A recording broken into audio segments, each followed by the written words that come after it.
or as you see at the top of the banner, Yahoo Sports Daily Fantasy. That's the right way to say it.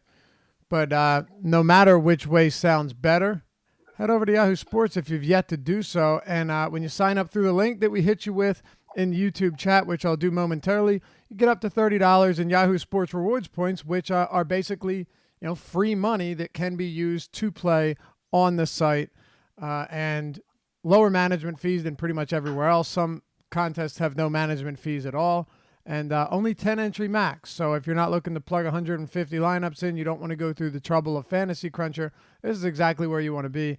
I will throw that link in just a moment. So make sure to use that when you sign up to get the benefits of signing up through us at awesemo.com. Now that that's out of the way, Adam, how you doing, baby? Pretty good, man. Enjoying watching my pitching go negative for what feels like the 15th slate in a row on the early slate today. So excited to get another slate started. All right. I don't mean to laugh. It's just baseball is one of those sports, man. It really is. Yeah, no, I mean, it's just one of those, like, you go through streaks. I've had a good season overall, but lately it's just like I feel like I start out slates really well, and then whatever pitcher I need to do well just comes out and immediately gives up like 8 runs. Now, who is it that you're referring to? That would be Derek Holland. Oh, you went D-Ho. I guess because of the weather. He was 5,800, 5-game slate, and pitching in 38-degree weather. I thought maybe he could keep the ball inside the park. Yeah, 3 right-handed home runs. When he gets tagged, that's how it's going to happen. Yeah. Yeah, pretty sure all of them were on 2-seamers as well. So I don't know. Maybe the new catcher back there doesn't know that Holland has a slider. Yeah, yeah, that is It's crazy too, because you have Darvish, who went 4 innings. So can't even get the win. He had 7 strikeouts. And you know why he threw that many pitches? Because he walked 6 batters. It's crazy the amount of batters he's watching. And so I on the strategy show at Jake, I had mentioned, forget about the win. Even though Miami's bad, this is a team, even though they don't have a lot of speed, he's putting so many guys on base that if they run, you're going to see some decent return. I'm looking now. You have 1, 2, 3, 4 stolen bases for the Miami Marlins today, all of them against Darvish. So something to keep an eye on going forward if he's going to keep issuing walks at such an astronomical pace. Yeah, that game in general is just kind of a reminder of how you need to, with the swings you go through in MLB tournaments, to just kind of take a step back and remember like how small how easily things can flip. Like Neil Walker was up with the bases loaded against Darvish. He ended up striking out. But I mean, if Walker comes through there, anyone with Miami stacks is doing really well. Anyone that has Darvish, like a quarter of the field is doing poorly. There's like those pivotal plays, and it's why there's so much variance in baseball on a day-to-day basis. Right. But just important that you keep that in mind. And if you have, a couple or a few just, brutal baseball days, you don't want to redo your entire process as long as you're confident in, what you're putting out there. Right. Yeah. And that's right. Exactly. Like, had Neil Walker hit that and brought in all of those runs, and you have those 4 stolen bases, that's an additional 20 points on stolen bases alone, not even crossing the plate or getting hits. It's just they weren't getting hits. All of their base runners were from walks. But it's just a point that you and I talk about a lot. And we have a little bit of extra time today. That's why I'm not as eager to get into this. I think it's an important point. We mention this so often, like, do not undervalue or forget about stolen bases in specific matchups, because it can be the difference between first and second plays. Oh, yeah, no question. And stolen bases we spend all of our time trying to figure out who's going to hit home runs, but it's really easy to predict who's going to run and get on base with nobody in front of them. Right, yeah. You just need them to get on base. Carrasco, 5 scoreless. How long has that been delayed? At this point, like an hour and a half. So he ain't coming back out, I bet. No, he's done. Yeah. I mean, you see sometimes 30, 40 minutes, they're back, but not the case. And then Angels up 13-0. Whew. Yeah. Yo, man, Pena is a boss. That was my SP2. This guy continues to get it done. It's like as a long reliever, he's putting in work. I don't play nearly the volume as you do, but he's pretty decent, man, as that Yeah, long relief spot. yeah, it was a good spot for him for sure. Really coming through. I love the Angels now that Otani's back. They're just so much more fun to watch now that they have him along with Trout. No question. And the Angels have what, 5 home runs. That'll do it. 2 of them from Honda. I know. And last thing, then we get started. We actually had a subscriber, a listener, a viewer mention to us the other day. He said something to the extent of like, oh, I love the show, but I wanted to mention something. The way that Angels Ballpark has been playing this year, I think it's an important factor. And then Saris had talked about it in The Athletic. So essentially, that right field wall lowering it 10 feet has made a pretty significant difference this year, Adam. Yeah, I mean, you can see it just from watching games. There's been a lot of balls where it would have clearly been a double in the past, and now it's a home run just because they lowered the the home run barrier there. Yeah, so from a park factor standpoint, some adjustments could definitely be made there. Like left-handed home runs, my bet would be you're going to see a huge increase this season, for sure. All right. Yeah, I mean, it was that was the theory last year, but now we're at a point where we can actually finally start to see how the results have played out. Absolutely. Yeah. What were the adjustments? Late 2018, right? It was before last season started. Was it before the start of last season? Yeah, almost positive. I think it was after last season ended. Cole Calhoun, if I remember right, was like one of the sharp sleeper plays because he was suddenly going to hit more home runs because of the wall. Yeah, you know what? You're right, because I think at the beginning of Saris of the article with Eno, he had mentioned that he was talking about a home run last year from Jorge Soler. Yeah, you're right. Yeah, I guess you're saying now we can just quantify it better. All right, only 5 games. Let's get into it. Yankees, Seattle. We've got Mike Leake, J.A. Happ on the mound. I tell you, Happ's really not inducing a ton of swinging strikes this year.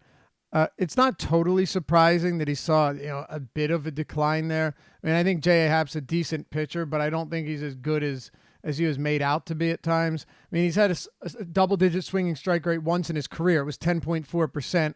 This year it's 9.5%. He's had a couple good starts, a couple really ugly ones, and now he goes up against I would say a pretty talented Seattle team. Now, there is a caveat, and that is that it's a 5-game slate and pitching isn't all that deep. But what do you make here of pitching between Mike Leake, J.A. Happ? The totals on this slate are 4.1 for Seattle and 5 even for the Yankees against Leake. Floor is yours.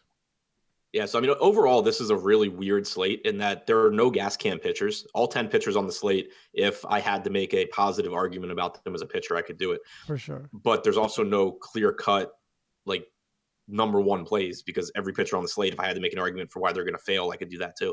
So it's a slate where I think that from a general standpoint, you want to be, you want to be different from the field, and it might not feel great, but Seattle's a team where I expect them to get ownership, but I also expect them to be lower owned than Houston.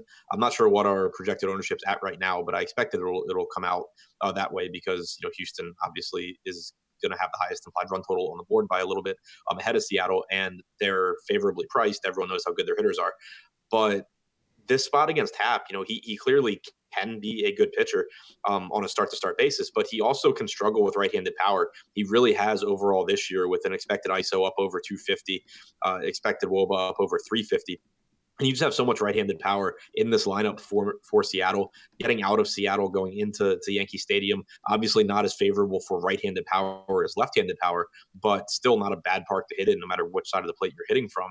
And pretty reasonable price tags here. I mean, you have Encarnacion, who's expensive, but he's the only guy on DraftKings over $5,000. It's also a really favorable lineup construction for stacking because you get Ryan Healy lineup boost up to 5th. He's been batting 8th or 9th most of the year. He has a lot of power, a high strikeout guy, but a lot of power. Tim Beckham batting 6th at a weak shortstop position. Tommy Murphy has some pop getting the start at catcher. So it's really the most DFS conducive lineup I think you could have gotten from Seattle, which makes me like them quite a bit more as well. Yeah, I'm not opposed to it whatsoever. Like J.A. Happ's fine. He's what do you make though of the strikeout stuff this year? I mean, last year you're looking at a 26 or yeah, I think 26% K rate of last year, 23% the year before. He's right around the K per nine if you averaged out 2017 and 2018. This year, 6.34 Ks per nine with a 16.8% strikeout rate for J.A. Happ. Yeah, I mean, he's lost about a mile per hour of fastball velocity. The swinging strike percentage on his four-seamer to righties has gone from 12.3% last season down to 10% this season. I mean, I expect he'll end up getting to where he normally is most years. But he's always been a guy where the margins for him aren't that big. If he's not hitting his spots, if he's not locating perfectly, he gets in trouble pretty quickly. And that's kind of been the case this year where his stuff isn't quite as good as it has been in the past. The results haven't been as good. And while that's not something that it doesn't mean he's going to have the same issues in this start. I expect that he'll have more good starts than bad starts going forward. But he even when he's good, he can be susceptible to right-handed power, and that's why I think Seattle is so appealing. Even if you're not full stacking them, just getting to them as one-offs. Because even if Happ does have good stuff today, he's pretty likely to give up at least one home run to these guys. Right. Yeah, I mean, Yankee Stadium certainly more friendly to left-handed power, but with the amount of power in this Seattle lineup from the right side, I'm not too concerned about it. How about Yankee bats? We have Gary Sanchez on our hitter projections with the highest overall hitter projection on the slate. Adam, batting second here against Mike Leake. What do you think of this Yankees offense from top to bottom? I like them, which is surprising because I feel like I haven't said those words in a really long time. But they're getting a little bit healthier. You still don't have Judge, you still don't have Stanton, but you have Sanchez back, you have Clint Frazier back, you have Miguel Andujar back. So their top six now is actually pretty formidable. You have power in Sanchez, Frazier, Torres, Andujar. You have a reasonably good overall hitter in Brett Gardner. You have LeMahieu at the top, who at least is going to put the ball in play. Then you get some power from Mike Tauchman batting seventh too. So it's just a much better lineup than we've seen recently. And I think that the matchup against Mike Leake is appealing because while Leake is another one of these guys that more often than not, he's able to work his way through games because he has really good command and he's able to limit damage against him. He doesn't miss bats, and that's really concerning when you're talking about bats that have as much power as Gary Sanchez and Clint Frazier and Gleyber Torres, the guys in the middle of the order for the Yankees here. Leake has really struggled with right-handed power this year so far. 338 expected ISO, 440 expected WOBA. Last year, a 175 expected ISO, 199 actual ISO allowed the righties. So it's not like we're talking about someone who really can't get touched up by right-handed power. So both offenses in this game are appealing to me. The Yankees, Sanchez obviously is the number one catcher on the slate if you can afford him. He's really expensive, but just a really good play, I think. And then you get cheaper price tags throughout the rest of the lineup. So two of my favorite offenses on the slate. And to give you an idea, I agree with you, by the way, to give you an idea of the type of effect Yankee Stadium can have for lefties, Mike Tauchman has 4 home runs this year, all 4 of them at home, all 4 of them against righties. So, I mean, if you're talking about someone like him who really isn't great, will strike out quite a bit. I mean, I think he's striking out 35% of the time or something ridiculous this season. 30% against righties, 40% against lefties. But at that cheap price tag, you're getting the power upside in a great lefty power park against a guy, like you said, in Mike Leake, who is no stranger to serving up power. I definitely have no issues here. And I would definitely urge you, if you are stacking him, don't forget about the bottom, or at least the Tauchman and the Andujar. Those guys are still very, very viable options here. All right, Adam. Yeah. I'm just really adding on to what you said anyway. So yeah. Pittsburgh and St. Louis, you've got Michael Wacha and Joe Musgrove. So Musgrove got touched up last game. I mean, it was just a brutal, brutal outing against Oakland. 7 runs, 5 earned. The error didn't help either, but he never made it through the 3rd inning. And I mean, He probably wanted to use those ears and fly off the mound. Look, this guy got into a lot of trouble, and now he's facing a St. Louis team that is pretty disciplined, pretty good. They got super cold over the last couple of games against Philly, but that's why it's a 162 game season. You're not necessarily looking at those super small samples. But on this slate now you have a 4.6 total for St. Louis. It's the third highest of every team on the slate, and then 4 even for the Pittsburgh Pirates against Michael Wacha. Let's start with the road pitcher in Joe Musgrove. Adam, we know that against righties, he is a talented pitcher. He is good. He is 100% a control pitcher. He will miss some bats, but generally he is a guy that gets by with great command, gets a good amount of called strikes, and then puts you away. But against righties, he has been good. Is that enough for you to say, yeah, Musgrove is really good against righties? The St. Louis Cardinals do run out a heck of a lot of righties. 6 of them tonight. Your lefties are Carpenter, Fowler, and Colton Wong. Or are you staying away from Musgrove in a spot like this? Because he is still pretty cheap. I like Musgrove in tournaments on the 2 pitcher sites. I don't think I would want to go there in cash games. I would probably, if I'm in this price range, look to the other side of the matchup with Wacha. But I think that Musgrove has the higher ceiling. I think that he has better strikeout stuff than Wacha does. He has better swing and miss stuff. Almost a 14% swinging strike percentage against righties this season and since the start of last season. He doesn't allow a lot of power to righties. Really, really good against them. There are very, very good righties in the Cardinals lineup, which is what makes it a scary matchup. But when you're just trying to get, as many points into a lineup, as much upside into a lineup as you can in tournaments, I think that Musgrove really gives us that. And hopefully the fact that the Cardinals do have a 4.5 implied run total and that Musgrove's coming off a really poor outing against Oakland keeps his ownership down a little bit. If his ownership were to end up in our final update being really high, the Cardinals are a talented enough offense that I would like to get on that side of it. But right now, I'm assuming that you get more ownership going to Wacha because I do see him projected in multiple places a couple points higher than Musgrove, and normally that's what people are going to go by. So assuming that you're going to get more ownership in tournaments to Wacha, I would rather have the ceiling Musgrove gives. Right, and look, both of these guys are pretty inexpensive, but if you're I was going to say most guys in the mid range, Musgrove can give you a similar ceiling, which is probably true. With their respective matchups. If he were, mid 8K or something like that, I'd have no interest in him, but only because he's your third cheapest pitcher on DraftKings tonight. That to me makes it a more viable decision or a more viable play. On Yahoo, he's $41. He's the third highest priced pitcher, but also keep in mind Yahoo isn't running the 6:35 game. That's a 4-game slate that starts at 7:45 with this Pittsburgh St. Louis game. You pretty much already discussed where you're at with Wacha. With the bats in this game, I'm not a huge fan of picking on Musgrove. I do think that a guy like Matt Carpenter does make a ton of sense at the top of the lineup.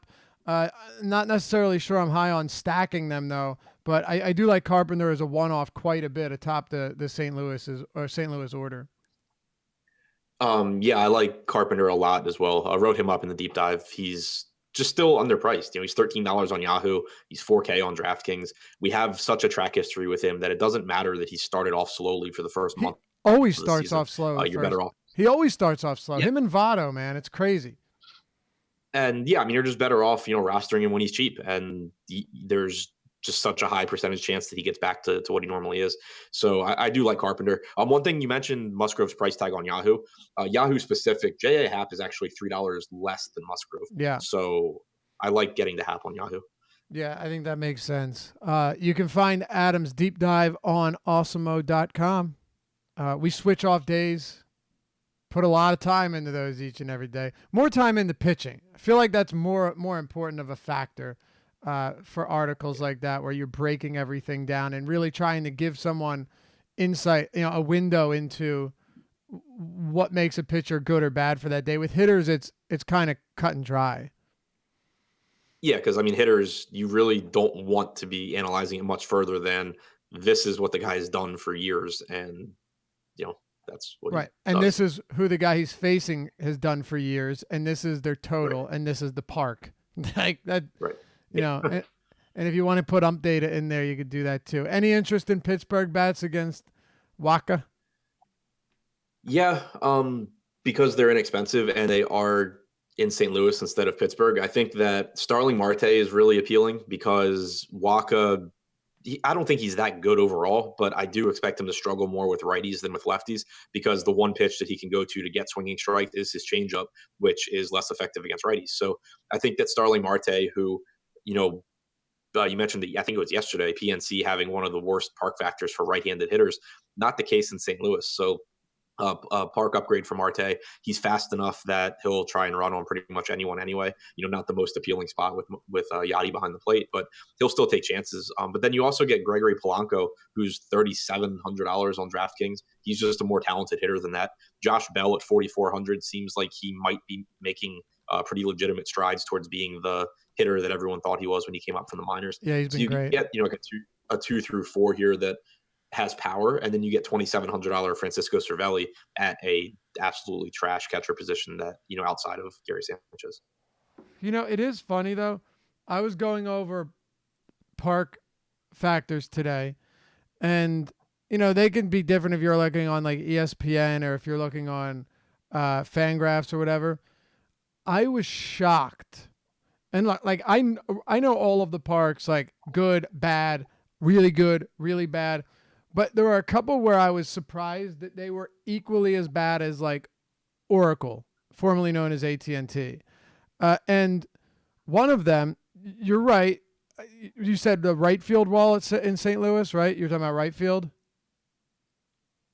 You said right I field said or four I said righties. right-handed power plays better in St. Louis Okay. than Pittsburgh. Yeah. So it does, but marginally. Like I couldn't believe how small the difference was between Busch Stadium and Giants and Oracle or Marlins Park or PNC. I was shocked by it. Over the past 3 years, I took over like the past 3 years of data, and I was really surprised by it. But yeah, uh, let's move on. Houston and Texas. Mike Minor, Wade Miley. So the highest implied total on this slate is Houston against Mike Minor, who, for all intents and purposes, has been excellent. I mean, flat out dominant lately. Just a few games, Adam. 9 scoreless, so complete game shutout with 7 Ks. Then he got beat up a bit by Oakland, gave up 4 across 6. 7 one-run innings with 13 Ks. 8 scoreless with 9 Ks. And then 7 scoreless with 7 Ks, 7 two-run innings with 5 Ks in Arizona. He has been unbelievably good, and not just like 1 or 2 games, not just, oh yeah, he did a good job at limiting runs, but doesn't get strikeouts. He's doing it all. Now, Houston's not a team either of us like to play pitchers against, and I'm not suggesting it. All I'm saying is the highest total on the slate going to Houston, I guess the assumption is that Mike Minor is still not that good, and Houston is. Yeah, it's a really interesting spot, I think, because on one hand, Houston has some of them. They're one of the most talented offenses in baseball, much less on this 5-game slate. But on the other hand, everyone knows that, and ownership's going to go there, especially because they are really cheap. I mean, Altuve is still Yeah, it's clearly crazy. underpriced. Bringer's price tag has come down. Bregman's has come down. You got Gurriel, White, and Chirino sitting 5, 6, 7, all available to discount. It's really easy to get to Houston, and they're just such a talented offense. And behind Minor, you have a bad Texas bullpen that gives Houston more upside as well. So all these things make them really appealing. But with it being a 5-game slate, ownership gets more concentrated, and Minor is good. We had said since last year that he was better than people give Yep. him credit for, and then he's made some adjustments this year, throwing his off-speed stuff a bit more, getting more swinging strikes, throwing less fastballs to righties. I mean, he's allowed a 283 expected WOBA and a 149 expected ISO, a 12+% swinging strike percentage to righties.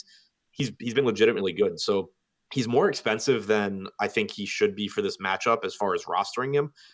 On one hand, it is really tempting because of the leverage that you get if he does pitch well, but it's also tough just because he's more expensive than Patrick Corbin or Mike Soroka or most pitchers on the slate. Every pitcher on DraftKings except Rich Hill. So it's really tough to actually get there, but he is good enough that I haven't crunched lineups yet, but I wouldn't be upset at all if I'm underweight on Houston and spreading that exposure out to several other teams. Right. Knowing that he has the changeup and the curve that he can, deploy at will against righties is nice, but it's still a terrifying spot. I still think he's getting I think he's getting disrespected a little bit with the highest total on the slate coming against him, even if it's Houston. But it's one of those spots where even if you don't go minor, getting away from Houston could still be advantageous. We already talked about two teams in the first game between the Yankees and Seattle that we like. Not saying you won't see ownership, but you're going to see a lot on Houston just given the Vegas totals. I don't think Pittsburgh's crazy either. So, it's tough for me to fall in love with Houston. You made some points. Yes, some of those bats are cheap. The bullpen is rough. And look, he's still a lefty that has given up, above average amount of home runs over the past couple of years.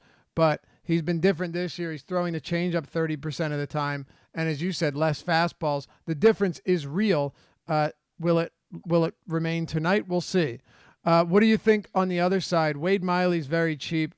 Definitely another guy that I think gets disrespected a lot. Now, better real life pitcher than fantasy pitcher. There's no question. But when it comes to simply preventing runs, which, that's what pitchers are signed to do, Wade Miley does a damn good job of it. Yeah. So one thing I just wanted to clarify on Houston was that if you're playing cash games, get to Houston. Sure. That's particularly especially Altuve if you're on DraftKings at like 4,300. Yeah. I mean, Correa's 4,200, Gurriel's 3,100. Oh, wow. Correa came down a lot. I mean, he was 5,100 yesterday. Right, exactly. I mean, the price tags, especially on DraftKings, make it so they're basically the top play at every position is from Houston. Projection, right. Point per dollar wise. And so you should be playing them in cash. The point that we were making is just that people use projections to make their lineups, obviously. Most people do not make any changes to account for ownership or don't make the right changes. So you get just so much ownership on these Astros bats because they project so well. It's a spot where it wouldn't be surprising at all if they fail, and that's why I'm interested in getting away. But point per dollar, they're still the best plays. Right. But as far as Texas goes, I'm with you on Miley. Not a lot of swinging strikes, but you do have strikeouts in the Texas lineup. You have a lot of lefties in the lineup as well. He has actually allowed a lot more power to lefties than righties this season so far. 208 expected ISO to lefties compared to 110 to righties. Since or last season it was higher to lefties as well, but it was down at 135. I think Joey Gallo is a pretty interesting tournament one-off because he hits lefties perfectly fine, and he obviously has tons and tons of power. But overall, not really that excited about Texas because I do believe in Miley. He's another guy who, he used to be someone that we would pick on, but he's developed this cutter that he throws, 45% of the time to righties that allows virtually no power. And he's just made himself a much better pitcher in terms of preventing runs. And Texas is not cheap either. So I think Gallo probably goes pretty low owned, and he's an appealing tournament one-off. But Texas is probably the least appealing offense on the slate to me. Yeah, Texas against lefties just really not very appealing. And I do think you mentioned it yesterday, but it's worth pointing out again. Minute Maid Park is, neutral to below average when it comes to power. So you have that working for somebody like Miley. Now, I think I want to find it here. Astros. Because I think for lefty power, it's a little bit better. But better for going from memory. It's better for righty power because you have the short wall. Oh yeah, you've got the I love the layout of that stadium aesthetically. Yeah. I love it. Do they still have the train? I think they do. Yeah, that's the train tracks. Yeah. Yeah, it's a pretty cool stadium. but it's not great for hitters, and I think it definitely benefits. And you're right, it should be better for. Yeah, you're right. Now that I'm pictured in my head. Anything else from this one? No. All right, let's talk about Atlanta and Arizona. Mike Soroka, Luke Weaver. Weaver has been very good as well lately, and you've seen. The first thing I wanted to do was see. All right, Luke, you've been pitching well, but game by game, is this a mirage? Is this real? Well, his swinging strike rates since he has started producing are 11%, 16%, 10%, 11.5%, and 15%. Pretty noteworthy, especially given his first two starts. He was at 7% and 7%.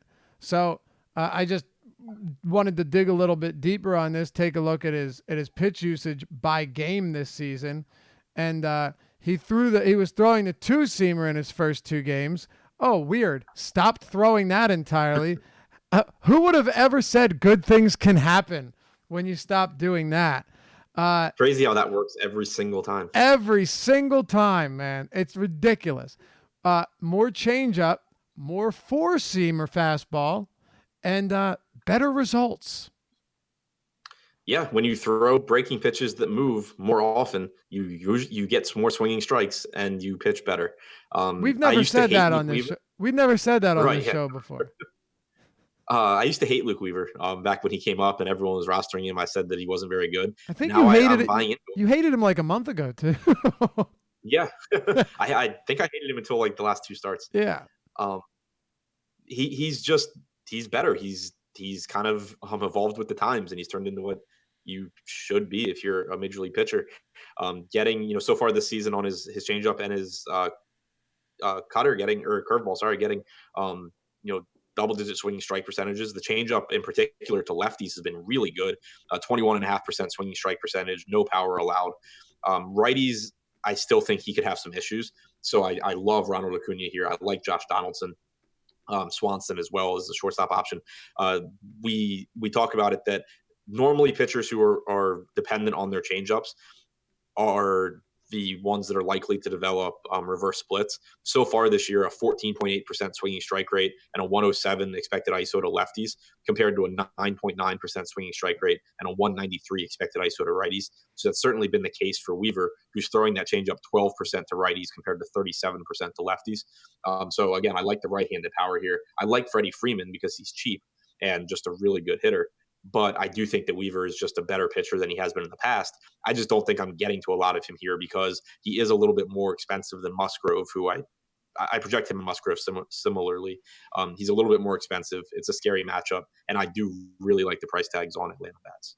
He doesn't throw a slider, but he does have a cutter, which he is obviously going to use a decent amount against righties, about 20% of the time. It's not great, but if you look at, and if you mentioned this, my fault, you said a lot there. If you look at his whiff rate on the cutter in 2017, it was 4%, 4% in 2018, 12.5% this year. So it's still not great, but it's a whole lot better. And it hasn't allowed any power, or it hasn't allowed much power at all. And it's also, getting above a league average amount of ground balls. So at least he has that against righties, but you're right. He doesn't have like a legitimate out pitch that can be relied upon when facing same-handed bats. What are your thoughts on Mike Soroka? I like him quite a bit. He's been excellent so far this season, 3.03 xFIP, striking out plenty of guys. He doesn't have the track record, obviously, that the other pitchers at the top do, but I'm optimistic about him. Like he is a top pitching prospect for Atlanta, and he has really good command, which is normally how he gets by. He's getting a lot of swings and misses on his sliders so far this season in, obviously limited sample size.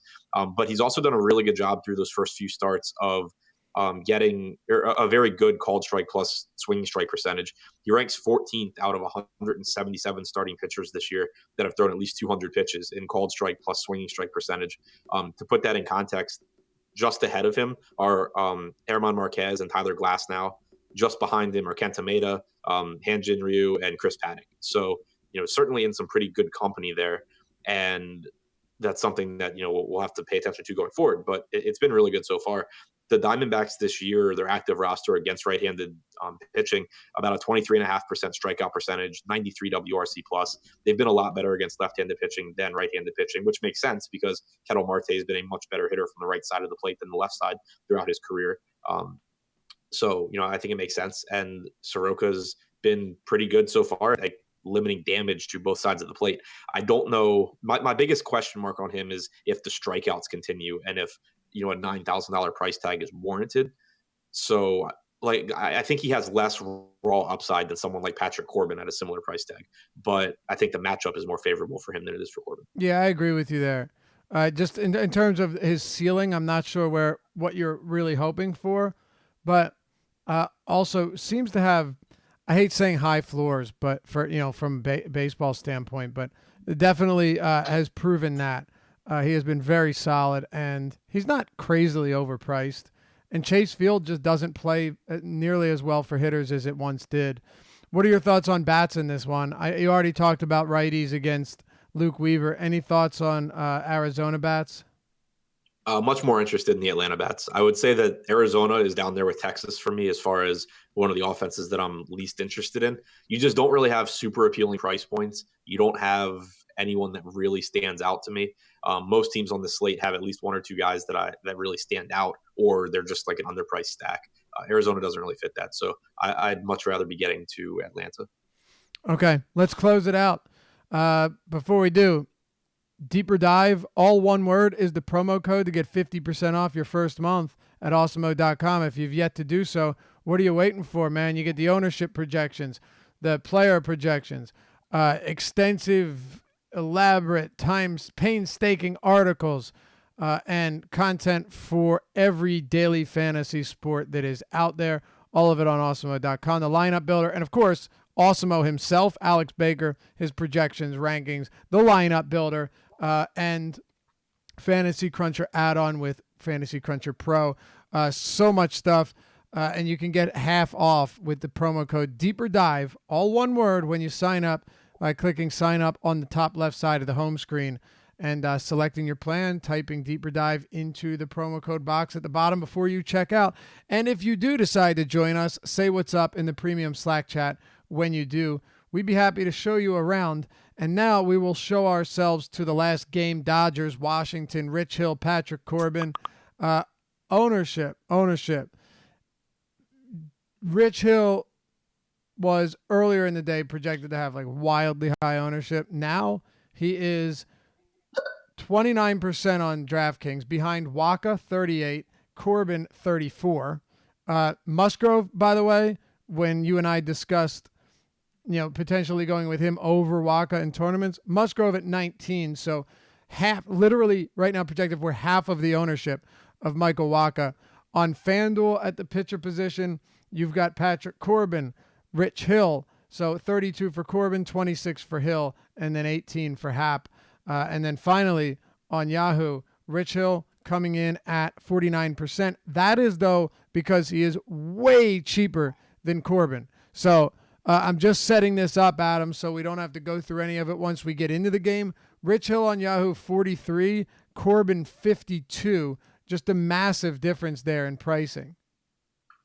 Yeah, no question. And both pitchers, this is a really interesting just pitcher game for me because both pitchers have legit concerns here, and both pitchers also have plenty of things working in their favor. Starting with Corbin, I think he's probably the best pitcher on the slate talent-wise. He's got electric strikeout stuff, but this year so far he has struggled a bit. He hasn't been getting as many swings and misses as in the past. He has been allowing some power to right-handed hitters, and you have a very dangerous Dodgers lineup. Even with AJ Pollock on the injured list, you still have lefties in this lineup that can hit left-handed pitching, and you still have righties like Justin Turner, who's finally coming alive, Kike Hernandez. David Freese probably gets the start here. So it's not like it's an easy lineup for Corbin, especially if there is something going on to where he's not quite as effective as in the past. But the thing that stands out is that his price tag has dropped for this matchup, especially on DraftKings and FanDuel, not so much on Yahoo, like you said, where Hill is much more favorably priced.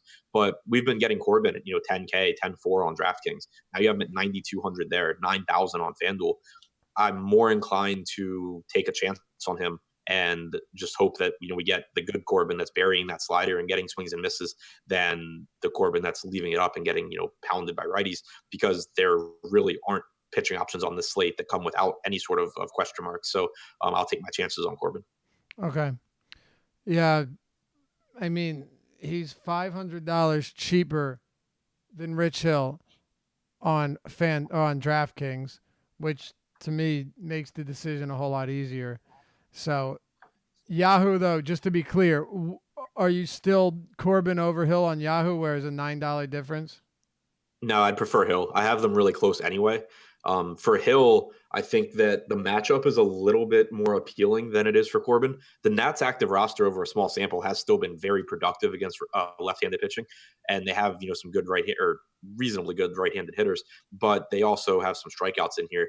Hill has not been good through his first two starts. His curveball, which of course he throws about 45% of the time to righties, has been getting blasted through those starts, but everything looks okay for him. I expect him to get back to where he has been for the last couple of seasons. He's struck out 29% of righties since the start of last season. The problem that I have paying a high price tag for him is that he's thrown 85 pitches in each of his first two starts. Dave Roberts almost always has a short leash on him, and it's just tough to allocate that much money to a guy who is very, very unlikely to give us 100 to 105 pitches, especially when you can go to someone like a Corbin or a Soroka that'll give you that.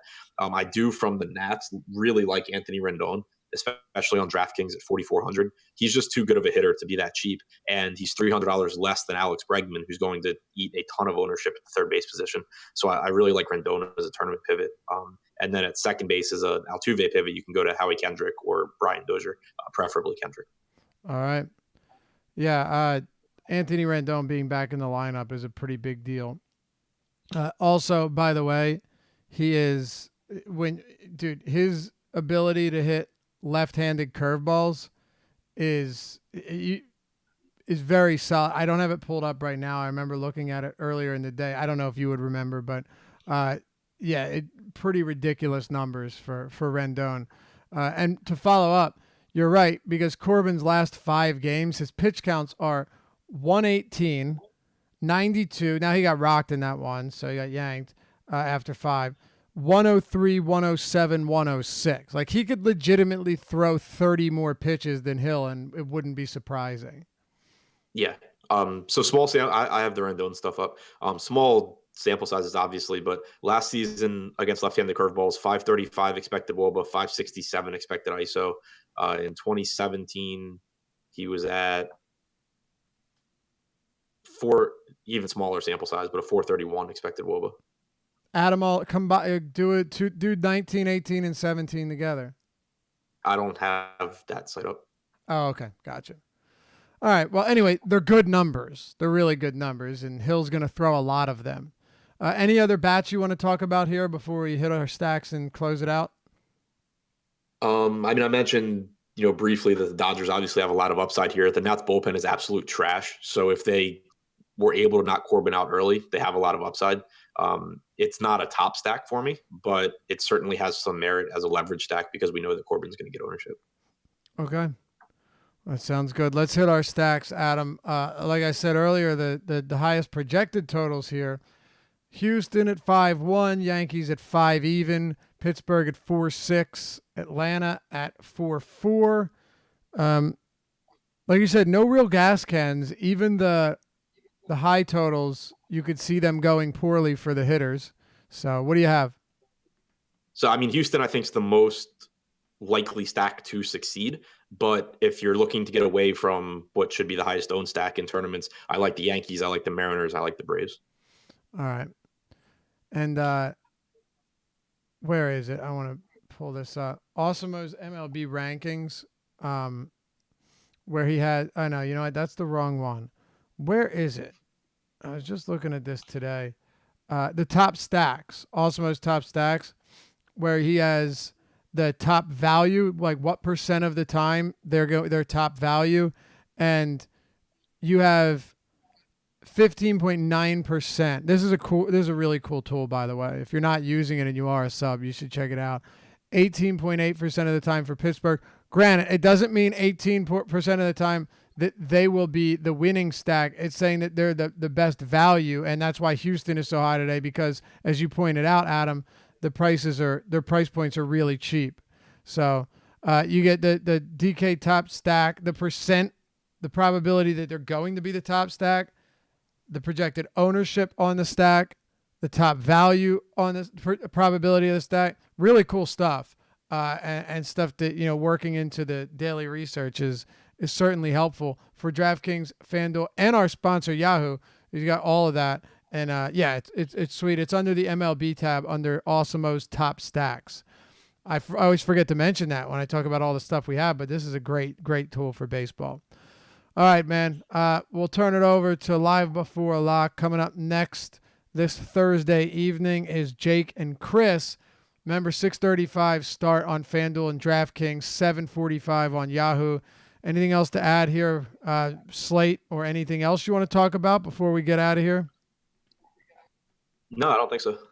All right. Well, hey, before you do head out and head over to Live Before Lock show, hit us with a thumbs up if you enjoy the show and want to see more. Like the video. It helps us out a lot, and we really appreciate it. Subscribe. Hit that notification bell as well. And as I'm doing right now, we're going to throw that Yahoo link into chat so anyone who hasn't signed up can do it through us. Get your your Yahoo Sports rewards points and use them to play instead of having to put more of your own money in. It's a win-win situation there. So dropping that in now. We will see you back here tomorrow to close out the week. And have a great night, everyone. Good luck.